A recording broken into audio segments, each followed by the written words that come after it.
आज पास्का का तीसरा रविवार।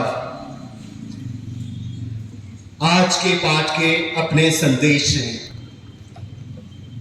ये वर्ष जुबली वर्ष है और जुबली वर्ष का अपना ही संदेश है। आज मॉडर्न विकारिएट कैथोलिक सभा का महारैली, महाजुटान और बाबा दिवस, जिसका विषय वस्तु है आदिवासी समाज का विश्लेषण। तो ये सारे संदेशों को किस तरह मैं समाहित कर पाऊं, थोड़ा चिंतित था। पता नहीं मैं इस पर न्याय कर पाऊंगा अथवा नहीं, लेकिन हम हिम्मत नहीं हारते हैं। जो हिम्मत नहीं हारता है वह जरूर सफल होता है, जीतता है। और हमें उम्मीद नहीं छोड़नी चाहिए, क्योंकि हम आशा के तीर्थयात्री हैं।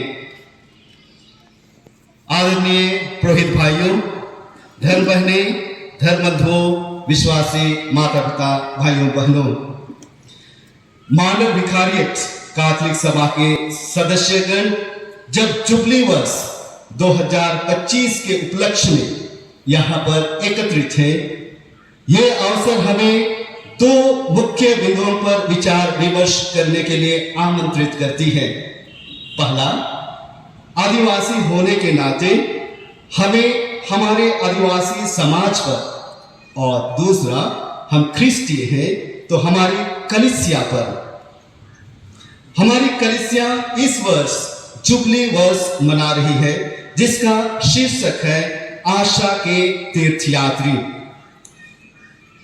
आशा के तीर्थयात्री होने के नाते हमारी दोहरी जिम्मेदारी बनती है कि हम समाज और कलीसिया दोनों पर चिंता और चिंतन करें। भारत में ईसाई धर्म को अपनाने वालों में विभिन्न जातियों और समुदायों का प्रतिनिधित्व है, लेकिन आंकड़े बताते हैं कि अनुसूचित जातियों और अनुसूचित जनजातियों के बीच ईसाई धर्म को अपनाने की प्रवृत्ति अधिक देखी गई है, खासकर दक्षिण भारत, पूर्वोत्तर भारत और कुछ अन्य क्षेत्रों में। इसका कारण क्या है? ऐसा क्यों कि आदिवासी समाज का झुकाव ख्रिस्तीय धर्म की ओर या ख्रिस्तीय धर्म के प्रति उनका लगाव अधिक है? ऐसा क्यों? इसके बहुत सारे कारण हो सकते हैं। मैं कुछ कारणों पर चिंतन करने का प्रयास किया है। इसका मुख्य कारण है सामाजिक और आर्थिक वंचितता, मिशनरियों द्वारा दी गई शिक्षा और सेवाएं तथा हिंदू जाति व्यवस्था से मुक्ति की तलाश। बरसों से हमारा आदिवासी समाज विभिन्न चीजों से वंचित रहा है या वंचित किया गया है। हमारे समाज पर अतिक्रमण हुआ है, शोषण हुआ है, इतिहास गवाह है। और ऐसी परिस्थिति में मिशनरियों का आना और उन परिस्थितियों से हमें अवगत कराना और उससे बाहर निकालना निश्चित हमारे लिए वे कोई मसीहा से कम नहीं थे। और इसलिए यह आवश्यक था कि हम उनके प्रति हम उदार हों, उनके प्रति हम समर्पित हों। साथ ही साथ जो मिशनरियों ने इन समुदायों को सामाजिक समानता, शिक्षा और न्यायिक सहायता जैसे अवसर प्रदान किए, इतना ही नहीं, आदिवासी समाज और ख्रिस्तीय धर्म के बीच समरसता है, सामंजस्य है, समानता है। ये बहुत बड़ा कारण है। ख्रिस्तीय धर्म और आदिवासी समाज के बीच समरसता है, समानता है। आदिवासी समाज का प्रकृति के साथ गहरा जुड़ाव, सामुदायिकता का जीवन और पारंपरिक मूल्य जिनका पूरक और प्रवर्तक ख्रिस्तीय धर्म रहा है। ये सारी विशेषताएं एक आदिवासी ख्रिस्तीय होने के नाते हम सब में है, क्योंकि हमें आदिवासियत खून हमारे अंदर बह रही है और उस खून को कोई हमसे अलग नहीं कर सकता है। पहले हम आदिवासी हैं और बाद में ख्रिस्तीय। आदिवासी हमारी जाति है और हमारी पहचान है, हमारी अस्मिता है, और ख्रिस्तीयता हमारा धर्म है।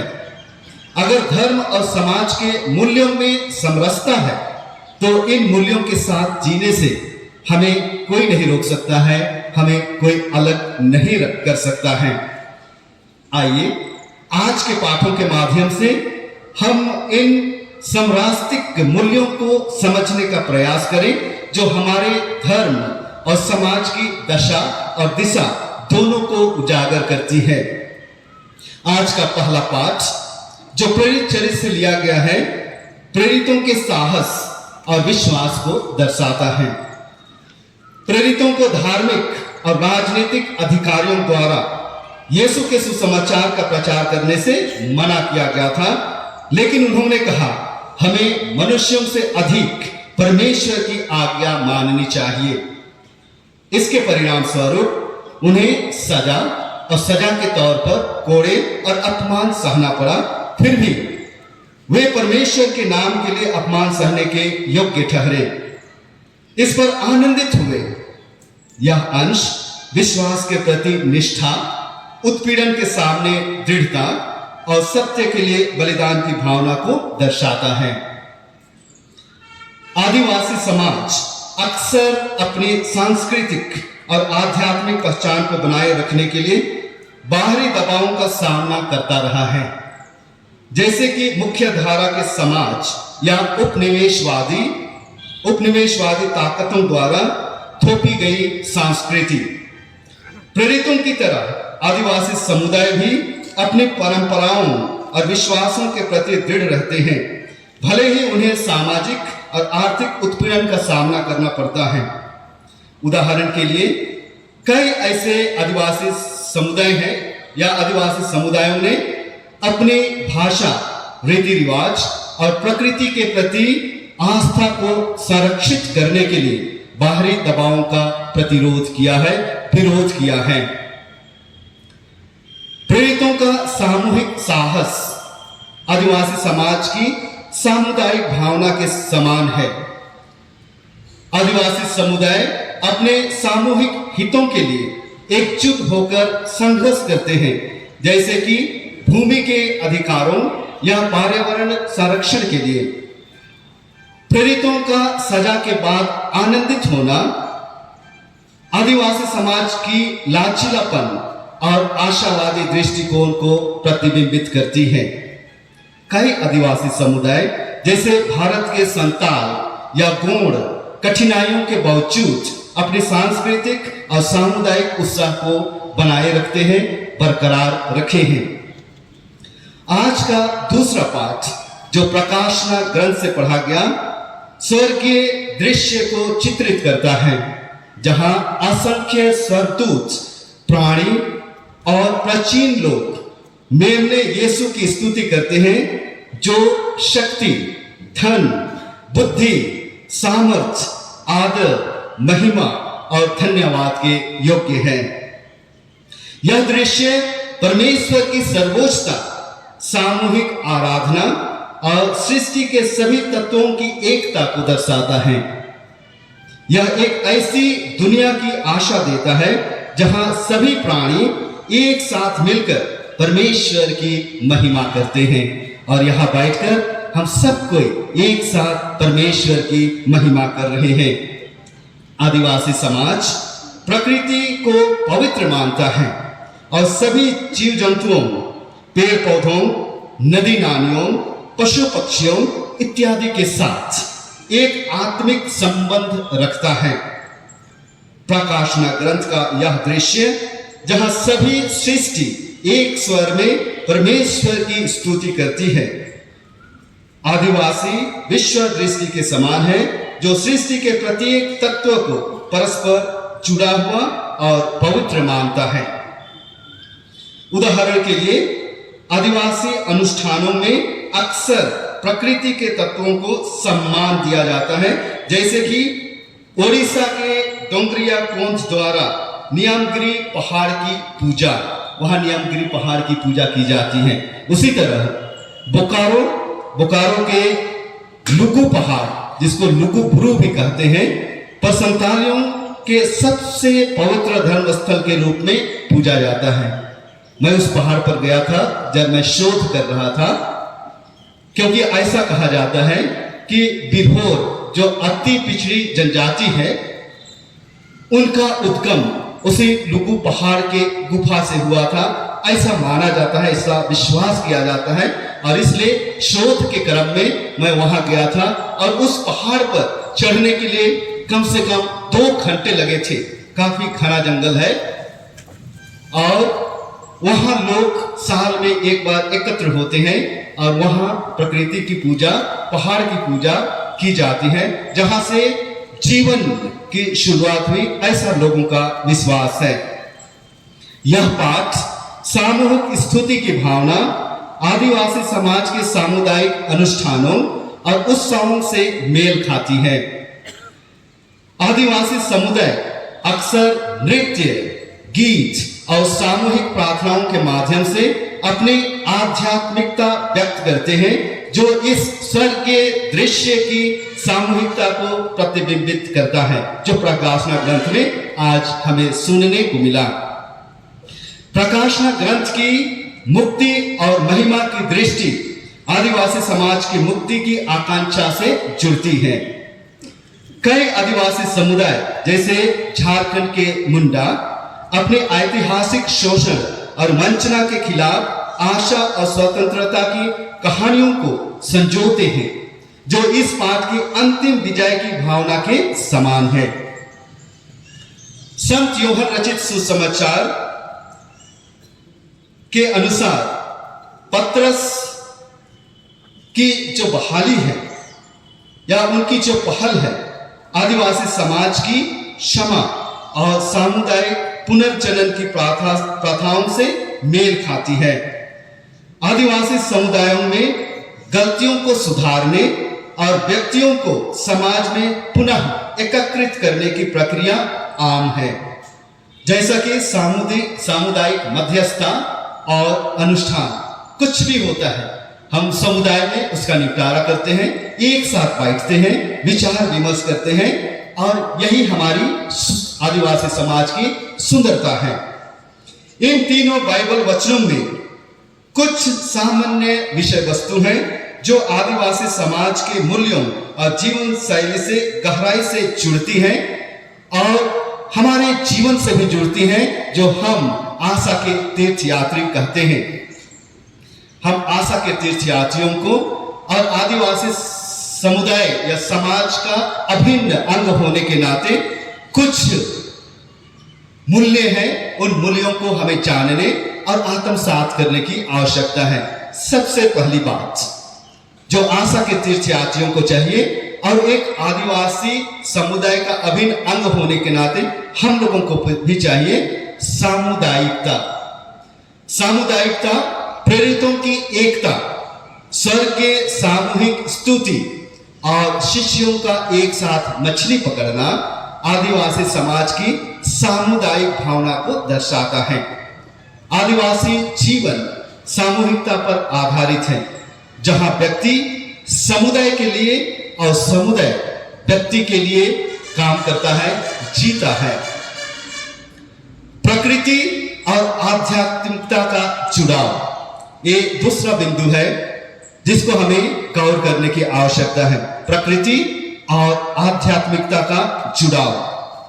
प्रकाशना ग्रंथ में सृष्टि की एकता और सुसमाचार में प्रकृति, जिसको मछली के रूप में दर्शाया गया है, का महत्व आदिवासी विश्व दृष्टिकोण के अनुरूप है, जो प्रकृति को पवित्र और जीवन का आधार मानती है।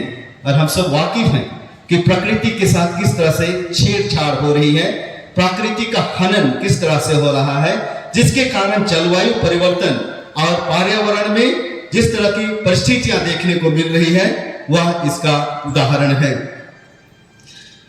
तीसरी बात जो हमें गौर करने की जरूरत है वह प्रतिरोध और आशा।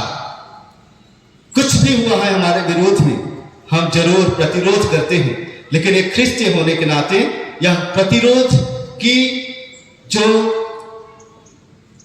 क्रिया है वह एक अलग तरीके से होता है। लेकिन चाहे हम ख्रिस्ती हों या हम आदिवासी ख्रिस्ती हों, हम मानव हैं और मानव आशावादी होता है और हमें आशा करनी चाहिए, अपने आप से आशा करनी चाहिए, अपने समाज से आशा करनी चाहिए, अपने देश से आशा करनी चाहिए और सबसे बड़ी बात हमें उससे आशा करनी चाहिए जो हमें जीवन प्रदान करता है, क्योंकि वह हमें कभी निराश नहीं होने देगा। हम आशा उसी से करते हैं जो हमें कुछ दे सकता है, जो नहीं देख सकता है उसे हम आशा कभी नहीं करते हैं। और ऊपर वाला के पास खजानों की कमी नहीं है, वह हमें भरपूर दिया है, देगा, हमेशा देता रहेगा। प्रेरितों का उत्पीड़न के खिलाफ खड़ा होना और प्रकाशना ग्रंथ के अंतिम विजय की दृष्टि आदिवासी समाज के बाहरी दबावों के खिलाफ संघर्ष और मुक्ति की आशा से मेल खाती है। संघर्षरत रहे हैं लेकिन हम आशा कभी नहीं छोड़े हैं और छोड़ना भी नहीं चाहिए। चौथी बात जिसको हमें गौर करने की आवश्यकता है वह है सेवा और बलिदान। सेवा हमारा मानवीय मूल्य है जिसको प्रभु यीशु कृष्ण ने अपने जीवन के सुंदर उदाहरण द्वारा प्रस्तुत किया है और हमें सेवा का सुंदर नमूना दिया है और वही सेवा के कार्य को आगे बढ़ाना प्रेरित कार्य है और इसमें बलिदान संलग्न है, बलिदान निहित है। बलिदान के बिना सेवा संभव नहीं है। अगर सेवा हम कर रहे हैं बलिदान के बिना तो वह सेवा नहीं, सिर्फ खोखला है। इसलिए पतरस को दी गई सेवा की जिम्मेदारी और प्रेरितों का बलिदान आदिवासी समाज के नेतृत्व और सामुदायिक कल्याण के प्रति समर्पण को प्रतिबिंबित करती है। और इसलिए जब हम सेवा और बलिदान की बात करते हैं तो हमें अपने परिवार, अपने समाज, अपना देश और अपनी कलीसिया के प्रति समर्पित जीवन की आशा की जाती है। और इसलिए सामुदायिकता, सहभागिता और समर्पण ये आशा के तीर्थयात्रियों के लिए मूल आशय है। अतः आज के पाठ आदिवासी समाज के लिए कई तरह से प्रासंगिक हैं। ये न केवल उनकी आध्यात्मिकता और सामुदायिकता को मजबूत करते हैं बल्कि उनकी सांस्कृतिक पहचान, प्रकृति के साथ संबंध और सामाजिक आर्थिक चुनौतियों के खिलाफ संघर्ष के लिए भी प्रेरित करती हैं। प्रेरित चरित्र का साहस, प्रकाशना ग्रंथ की सामूहिक स्तुति और सुसमाचार की सेवा और पुनर्जनन की कहानी आदिवासी समाज को उनके मूल्यों को बनाए रखने और आधुनिक दुनिया में अपनी पहचान को सशक्त करने के लिए प्रेरणा दे सकती है। यदि आदिवासी समुदाय इन संदेशों को अपनी परंपराओं के साथ जोड़े तो यह उनकी आध्यात्मिक और सामाजिक शक्ति को बढ़ा सकता है। यह हमारे समाज को दिशा दे सकता है। हम आशा के तीर्थयात्री हैं जैसे मैंने कहा, इसलिए हिम्मत ना हारे, उम्मीद रखें, क्योंकि मैंने कहा उम्मीद पर ही दुनिया टिकी हुई है। आत्मविश्वास बढ़ाएं, हम हताश ना हो, निराश ना हो, लेकिन आत्मविश्वास बढ़ाएं और हमें सफलता निश्चित मिलेगी, ये मेरा विश्वास है। मैं आश्वस्त हूं। ईश्वर इसमें हमारी सहायता करे। आमीन।